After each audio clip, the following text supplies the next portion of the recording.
Hi everyone, I'm Wendy, and today I'm showing you how to make a whole food plant-based beefless stew. When I was growing up, we used to eat a lot of homemade beef stew, as well as those cans of Dinty Moore beef stew. But if you're trying to be a little kinder to the animals, as well as your cholesterol and blood pressure, you might be interested in leaving out the beef and added sodium.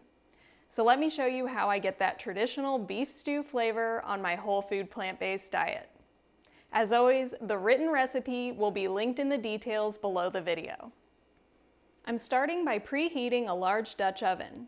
Then once the pan is hot, I'm adding chopped onions. I used one large red onion, but it was massive, so you may need to use 2 normal-sized onions. It's about 2 cups chopped. I don't cook with oil, so I just put the onions directly into the preheated pan without anything else. Then I cook them for about 5 minutes without touching them. This will allow their moisture to start to come out and the sugars in the onion will caramelize and turn brown. After a few minutes, I'll stir them around, and if anything starts to stick, I'll add a little bit of water to deglaze the pan. Cooking onions until they brown will add a lot of flavor to the final stew. But as with all of my recipes, you could make this a dump and go recipe, simply adding all the ingredients at once and cooking it through. But throughout this video, I'm going to show you some tips and tricks for adding extra flavor when you have extra time, such as caramelizing the onions. Next, I'm adding garlic. I use about 3 to 4 cloves, and today I'm using some that I had frozen. This is a great time saver. I like to prep a lot of garlic at once by throwing it into a small food processor to quickly mince it and then freezing it in ice cube trays. This way, whenever you need garlic, you already have it ready to go, and it'll just defrost right in the pan. Along with the garlic, I'm also adding mushroom stems. For this recipe, I'm using 2 pints or 16 ounces of mushrooms. I separated the stems and roughly chopped them, and I'm adding those now. I'll save the mushroom caps to add later, but for now, I'm cooking the stems with the onions. The mushroom stems will be a substitute for some of that meaty flavor that you would get in a regular beef stew. And next is something that's not traditional. Usually stew uses cornstarch or some other kind of thickener, but instead of that, we're going to thicken this stew using beans. I have 1 can of Great Northern beans going into my high-speed blender. If you're allergic to beans, you could use some steamed potatoes or cauliflower, and you can make this stew a little richer by adding in a handful of soaked cashews. But today, I'm just using the beans. To that, I'm also adding the cooked mushroom stems and onions we just sauteed. I mostly just want to blend up the stems since some people don't like their texture. So if you end up leaving a few onions in the pan, that's fine.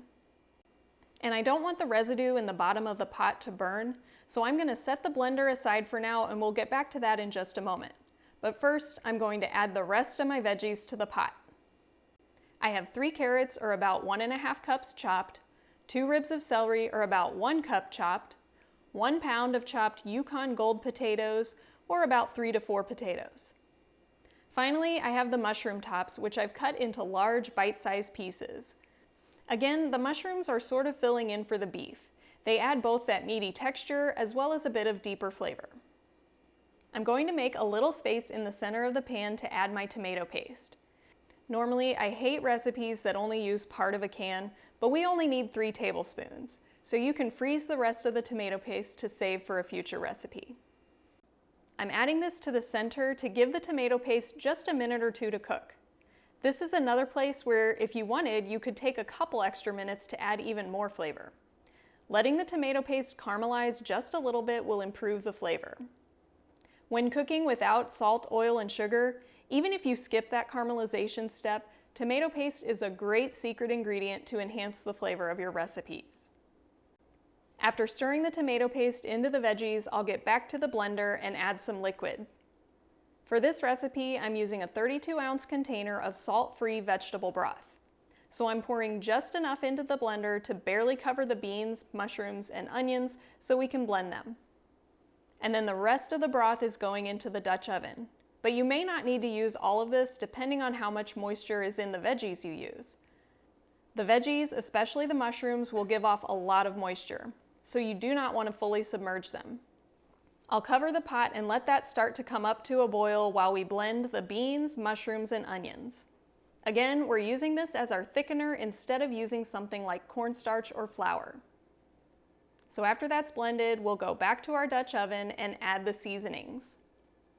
I have a teaspoon of dried parsley, a teaspoon of dried thyme, a half a teaspoon of dried sage, a half a teaspoon of crushed rosemary, a teaspoon each of granulated onion and garlic.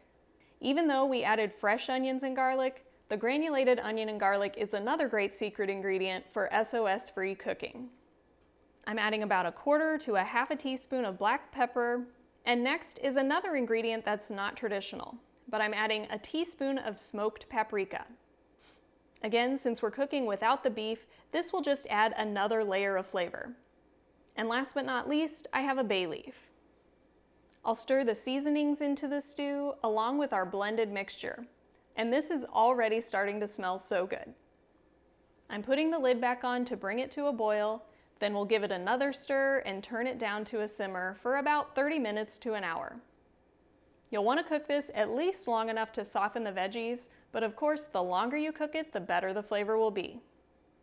If you wanted to, you could double the recipe so you have plenty of leftovers, because as with most soups and stews, it tastes even better the next day. As I mentioned earlier, depending on exactly how many veggies you use, you may need to adjust the liquid as it cooks. If you like it soupier, add some more water or broth. Or if you want it thicker, take the lid off for part of the cooking time and simmer it until it gets to your desired thickness. Finally, for even more of that kind of meaty umami flavor, you can add 2 teaspoons of nutritional yeast. If you don't digest nutritional yeast well, or you just don't like using it, feel free to skip it.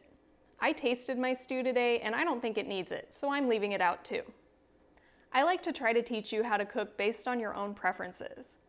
My recipes are usually free of salt, oil, and sugar, but if you're used to eating salt, for example, you could easily add a little bit now, or sprinkle it on at the table. Or instead of salt, you could add your favorite salt-free substitute. Most recipes can be adjusted once you understand your own taste preferences. So I hope these tips help you when looking at other recipes so you can make adjustments to fit within your preferred type of a whole food plant-based diet. Once this stew is done, you can eat it along with some whole grain bread, over top of mashed potatoes, or when I was a kid, we often used to eat stew over rice to soak up that rich broth. So that's how I'll be eating this today.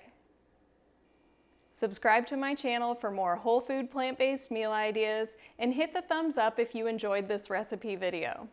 Thanks for watching, and I hope to see you next time.